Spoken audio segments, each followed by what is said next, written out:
Salut, c'est bien moi, Papa Foutou André. Je suis là encore une fois pour faire cette vidéo. Une vidéo où je vais parler d'un argument très important concernant l'histoire du kimbanguisme et pourquoi pas l'histoire de l'Afrique et pourquoi pas l'histoire de l'humanité. Dernièrement, sur Facebook, Mama Foloni a présenté un argument très important concernant les trois quarts de la connaissance dont nous les Noirs, nous sommes les détenteurs, nous les kimbanguistes. Et voici la question posée par Mama Foloni. C'est quoi les trois quarts que les Noirs ont reçus en héritage de Dieu Kimbangu? Eh bien, beaucoup parmi nos mamans, beaucoup parmi nos papas ont répondu. Et j'ai tenu en considération la réponse de chacun de ceux qui ont répondu, en considération du fait que c'est en débattant que nous avons la possibilité de nous exprimer et c'est en débattant que nous avons la possibilité de nous enrichir entre nous. Pourquoi? Parce que l'histoire de notre Seigneur de la gloire Kimbangu, l'histoire de notre religion est tellement vaste et là nous sommes appelés pour que chacun de nous puisse apporter sa contribution. Eh bien, j'ai tenu en considération la question posée par Mama Foloni, en considération du fait qu'elle a parlé de l'héritage. Et nous savons que là où il y a l'héritage, il y a aussi l'héritier. Mais bien avant, il y a celui qui a écrit le testament, donc le testamentaire, qui a établi les gens qui vont hériter ces biens, donc que nous appelons héritage, au moment où il ne sera plus.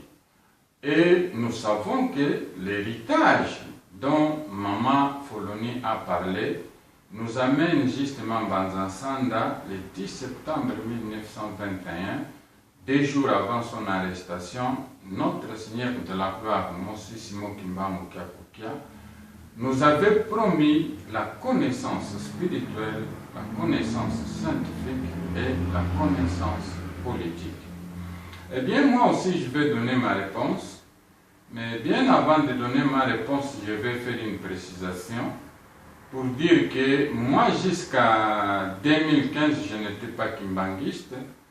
Eh bien, un bon jour, j'étais à l'université de Bologne, là où j'étudiais, quelque chose de vraiment mystique m'a poussé à continuer à suivre mon Seigneur de la gloire, Mossi Simon Kimbangu Kyakukia. La chose s'était produite pendant la leçon. Je suis venu à la maison et voilà, il m'a dit: viens mon fils, je vais te révéler la connaissance scientifique que j'avais promis à mon peuple depuis Banzansanda. À partir de ce jour-là, quand mon Seigneur de la gloire, le Dieu de la gloire Kisolokele, le Fils de Dieu Dialungana, le Saint-Esprit Simon Kimbangu, Yangenda Kuntima, Mossi Simon Kimbangu Kyangani Kyakukia et la Sainte Maman m'appelle chez eux dans le monde spirituel, je ne fais qu'écrire ce qu'il me révèle. Et voilà, je vais parler de la réponse que j'ai eue au moment où j'ai sollicité, au moment où j'ai prié mon Seigneur de la gloire pour me révéler les trois quarts de la connaissance scientifique dont nous sommes les détenteurs. Effectivement, je ne vais pas parler de la connaissance spirituelle parce que c'est un peu difficile de démontrer spirituellement en quoi consiste la connaissance promise. Là, je vais parler de la connaissance scientifique tenant en considération le livre de Genèse, chapitre 6, verset 10.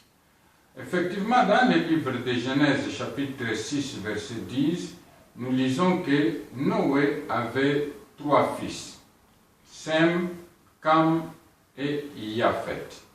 Et je vais tenir en considération le nom de Sem, en considération du fait que nous tous, nous sommes descendants de Noé. Pourquoi tenir en considération alors le nom de Sem?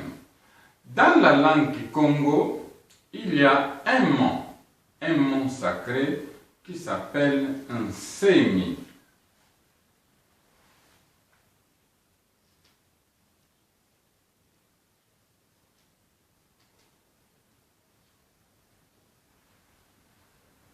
Eh bien, le mot Nsemi de la langue Kikongo signifie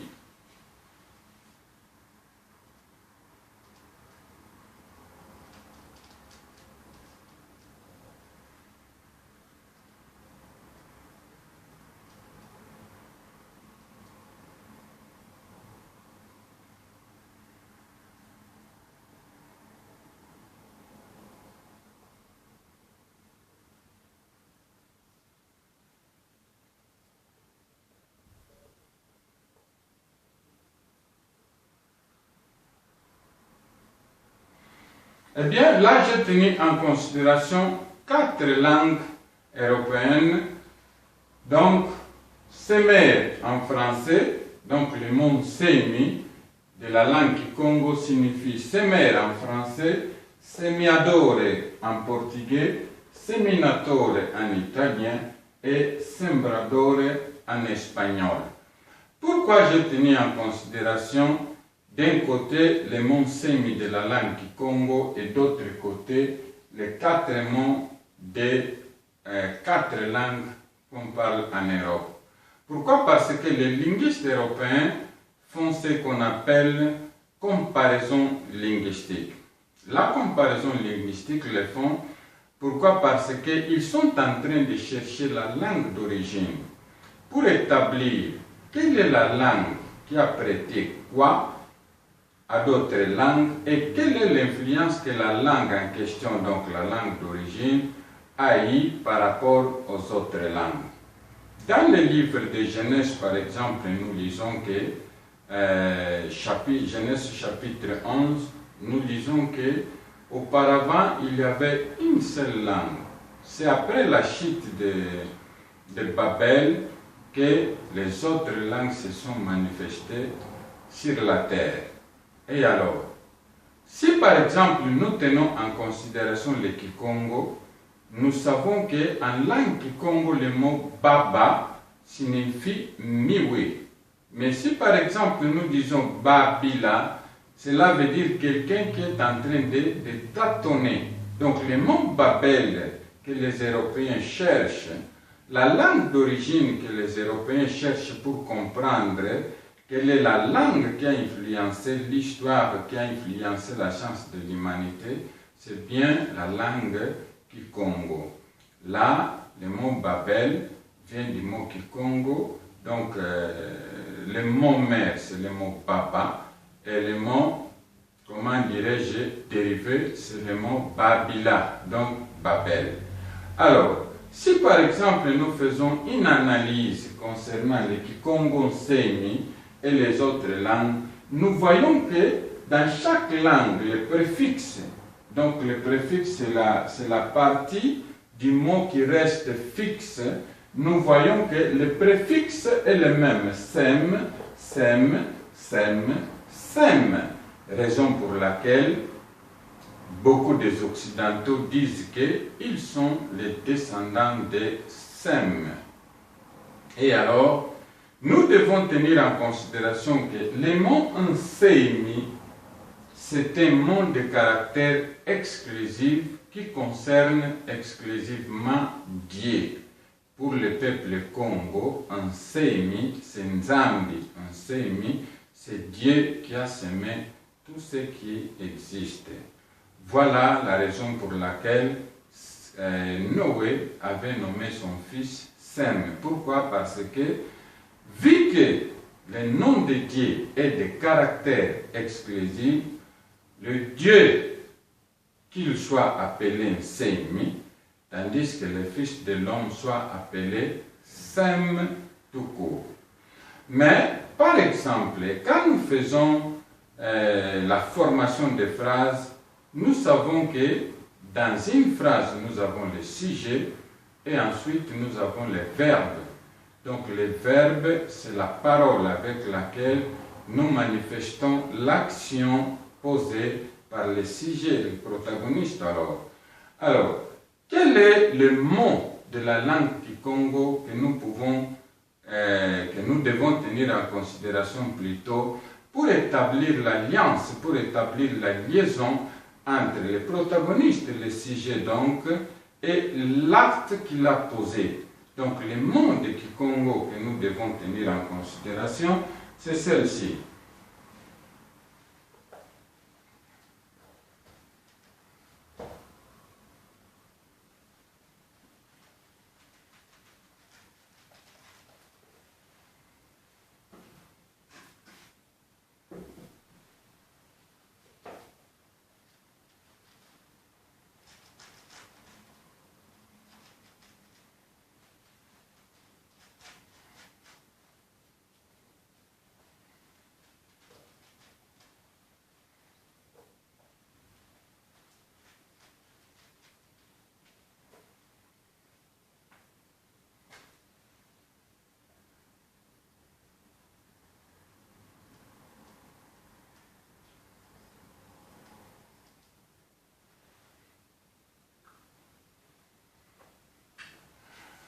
Et voilà, mes papas, là, nous avons le mot sema, un mot qui a une parfaite communion entre le protagoniste, donc le sujet, un semi, et l'acte qu'il a posé, qui, dans ce cas, constitue le verbe. Donc, sema, en Kikongo, signifie semer. En portugais, on dit semeare. En italien, on dit seminare et en espagnol, sembrare. Alors, dans ces jours, le Dieu de la gloire qui solo kele, le Fils de Dieu, Luzaïs Dialunga na Kiangani, le Saint-Esprit Simon Kimbangu, Diangenda Kontima, et Mossi Simon Kimbangu Kiangani Kiakukia, nous ont dit que ce qui est à droite est passé à gauche,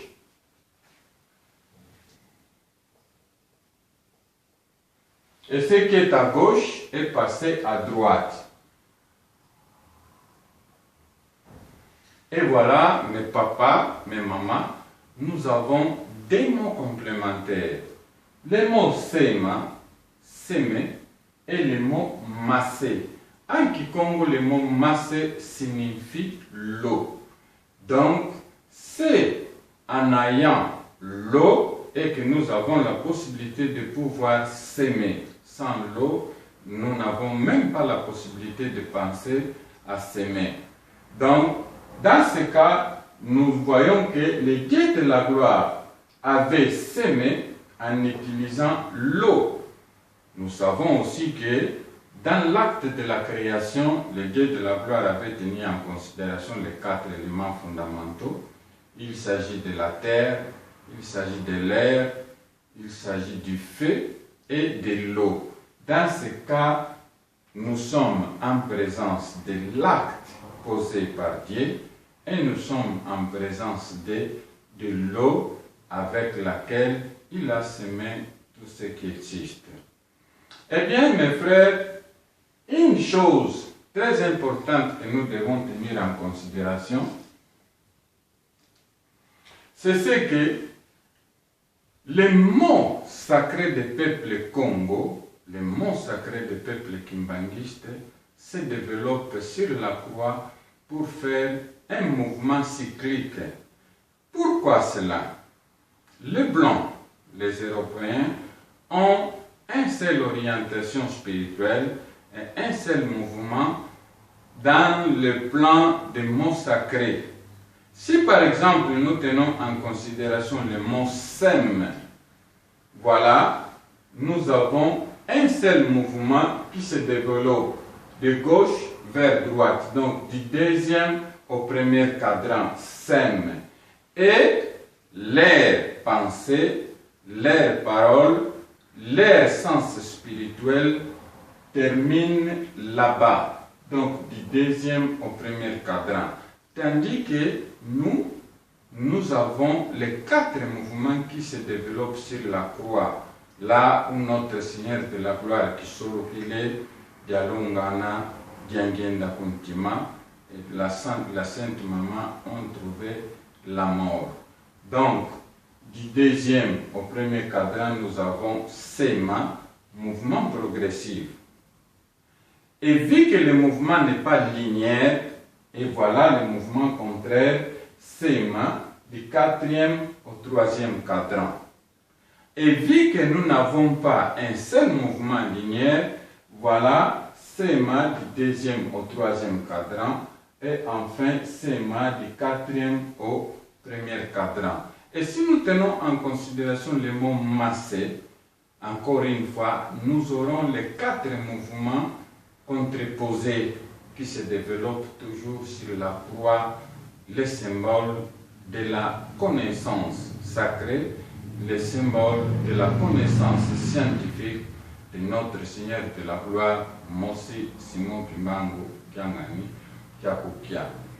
Je parlais du fait que nos fils blancs ont un seul mouvement. Les Européens, par exemple, écrivent de gauche vers droite, tandis que les Arabes et les Juifs écrivent de droite vers gauche. Pourquoi? Si par exemple vous lisez dans le livre de Jean, chapitre 12, verset 24, le Fils de Dieu est en train de dire que si les graines de blé qui tombent par terre ne meurent pas, ne peut pas avoir la force de se présenter pour donner d'autres graines à l'homme. Donc là, le Fils de Dieu est en train de comparer, est en train de mettre sur le même plan l'acte de semer et l'acte de sépulture. Donc quand nous enterrons nos frères, donc nous devons tenir en considération que l'enterrement, c'est la même chose avec la semence. Donc c'est la même chose avec l'acte de semer. À travers la réincarnation et à travers la résurrection, nous avons les 3 mouvements. Donc celle-ci, c'est la ligne de la terre. Celle-ci, c'est les trous que nous faisons pour enterrer nos morts. Mais vu que nous semons nos morts, après le temps établi par notre Dieu de la gloire, nous revenons au monde. C'est mon cas, mais ce n'est pas ça le sujet dont je vais parler.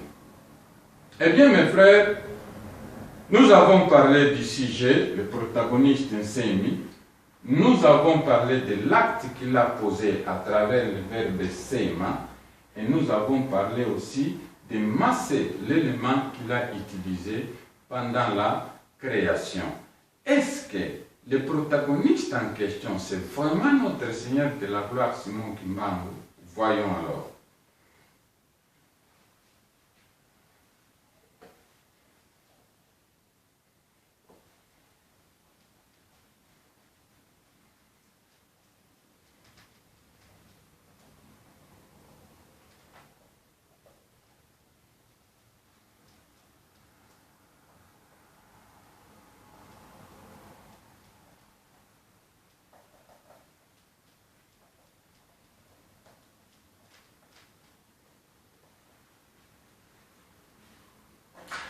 Eh bien, mes frères, mes papas, mes mamans, en observant attentivement le mont Semi, nous voyons que le deuxième consonne et le troisième consonne forment des consonnes SM.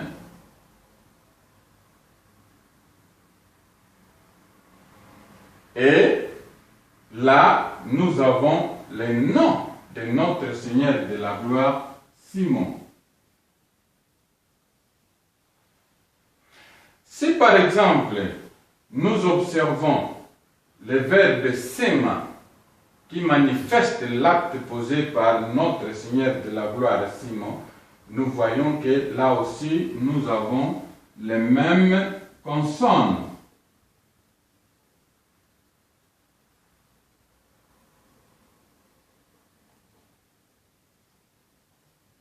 Donc, SM. Là, il y a une parfaite communion entre le sujet Simon et l'acte qu'il a posé dans la création. Donc, il a sémé, et voilà, au commencement, il était la parole.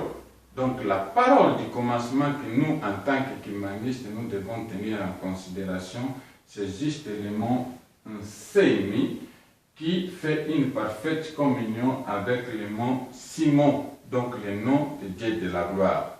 Mais vu que ce qui est à gauche doit passer à droite, et ce qui est à droite doit passer à gauche, donc là, le mot Simon nous donne le mot Mossi. Et le mot Mossi nous donne le mot Massé.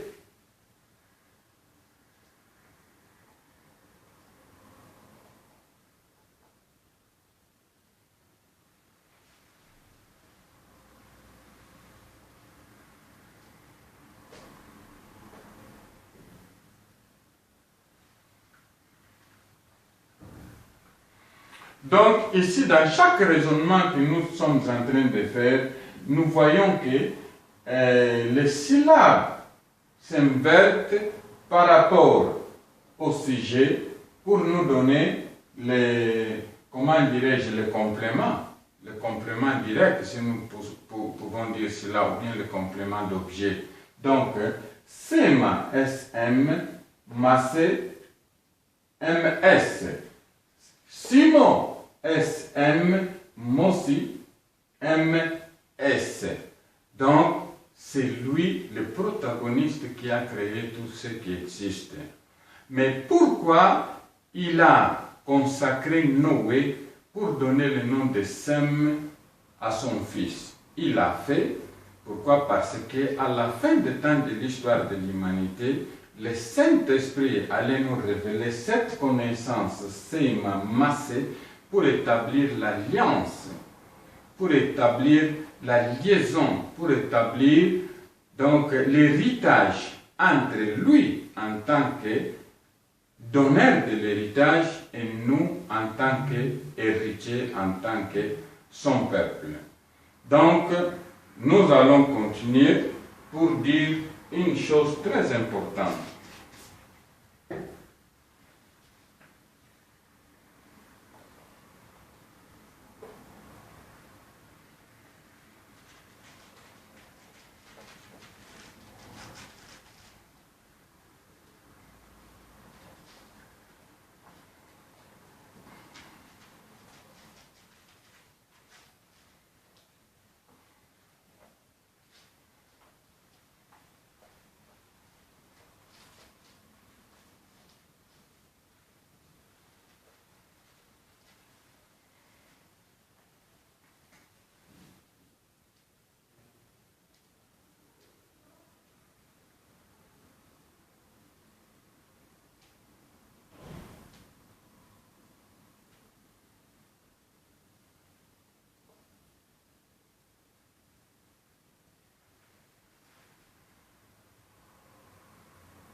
Eh bien, mes papas, là, j'ai pris en considération la fraction à travers laquelle nous présentons l'un-quart récit par nos fils blancs et les trois quarts en tant que trois quarts de la connaissance scientifique que nous avons reçu de notre Dieu de la gloire, Mossi Simon Kimbangu Kiamani Kiakokia. Si par exemple nous tenons en considération la croix, nous voyons que dans la deuxième cadran, nous avons l'un quart de la connaissance en question. Tandis que dans le premier cadran, quatrième et troisième, nous avons les trois quarts de la connaissance promise par notre Seigneur de la gloire, Mossi Simon Kimbangu Kiamani Kiakokia, le 10 septembre 1921. Mais la chose la plus importante que nous devons tenir en considération se trouve ici. Donc, si 1 quart plus 3 quarts est égal à 4 quarts, cela veut dire que 4 divisé par 4 est égal à 1. Mais dans le livre de 2 Corinthiens, chapitre 3, versets 17 à 18, nous savons que l'apôtre Paul, après avoir présenté à l'humanité le Saint-Esprit, après avoir présenté à l'humanité notre Seigneur de la gloire, Mosi Simon Kimbamo Kamanikia, il nous a dit que le Saint-Esprit aura avec lui un miroir. Mais à quoi sert le miroir alors? Le miroir servira au Saint-Esprit et à ses consacrés de pouvoir prouver sur un tableau en quoi consiste la connaissance divine avec laquelle le Dieu de la gloire a créé tout ce qui existe. Donc, dans ce cas, je mets un miroir ici. En mettant un miroir ici, j'aurai la lettre M. Donc, nous avons deux figures symétriques, 1 et sa nature symétrique. Et comment est-ce que nous appelons le chiffre 1 en Kikongo? Le chiffre 1 en Kikongo, nous l'appelons Mosi. Donc, et voilà, ce qui est à droite passe à gauche.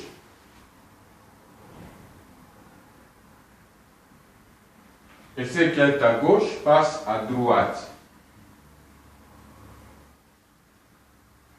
Donc, nous avons encore une fois le protagoniste Mosi, Simon, celui qui a fait que nos frères, nos fils blancs puissent avoir un quart de la connaissance et nous, en tant que noirs, nous sommes les détenteurs des 3 quarts de la connaissance. Donc, en d'autres termes, s'ils disent Simon, ils prennent un quart seulement, un mouvement linéaire qui a un début et a aussi un fin. Mais nous, en tant que peuple de Dieu, nos paroles sont cycliques sur la croix. Les paroles, comment dirais-je, sacrées bien sûr.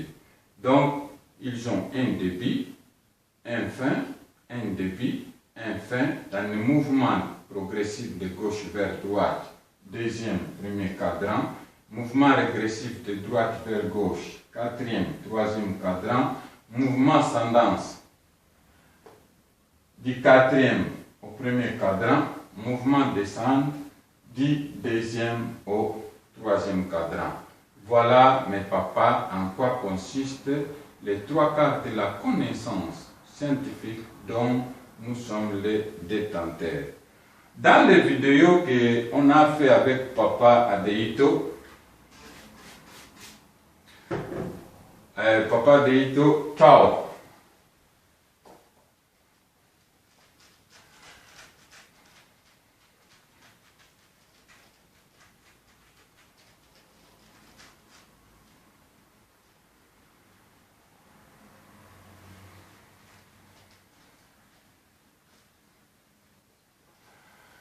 Je disais que dans les vidéos qu'on a fait avec Papa Deito, j'avais tenu en considération le mot Mukulu et le mot Lukumu.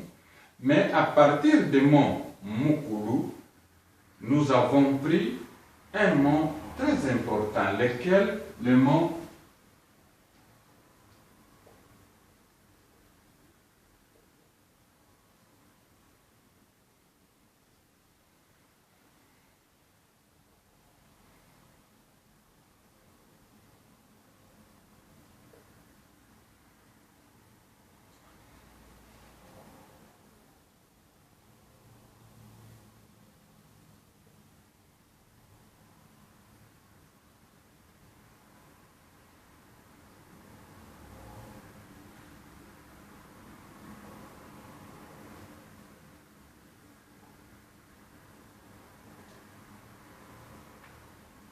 Eh bien, mes papas, si nous tenons en considération le mot Kulutu de la langue Congo, nous disons aussi Kulutu en lingala, c'est à partir de ce mot que nos frères, nos fils blancs ont pris le mot culte. Mais si dans le mot Kulutu, nous avons 3 consonnes et 3 voyelles, nous voyons que dans le mot culte, nous avons 3 consonnes, mais un seul voyelle. Donc là, nous sommes en présence de 3 quarts de la connaissance cachée dans le mot Kulutu et un quart de voyelles dans le mot culte. Culte, c'est le moment où les gens rendent grâce à Dieu. Culte, c'est le moment où les gens prient le bon Dieu pour qu'il puisse nous pardonner, pour qu'il puisse écouter nos prières. Tenez bien en considération ça, maman, papa, c'est ce que nous devons enseigner à nos fils. Pourquoi? Parce que nous avons une grande responsabilité d'amener l'humanité à l'origine, alors, en priant beaucoup notre Seigneur de la gloire pour qu'il puisse nous révéler la connaissance qu'il avait promis le 10 septembre 1921. Je vais terminer mon intervention pour prendre en considération le livre de Genèse et le livre de Jacques.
Eh bien, mes papas, mes mamans, j'ai tenu en considération le livre de Genèse, chapitre 5, verset 2, et le livre de Jacques, chapitre 2, verset 5.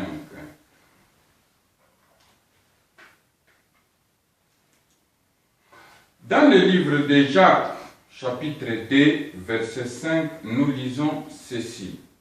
Écoutez, mes frères bien-aimés, Dieu n'a-t-il pas choisi les pauvres aux yeux du monde pour qu'ils soient riches en la foi et héritiers du royaume qu'il a promis à ceux qui l'aiment? Donc, encore une fois, dans les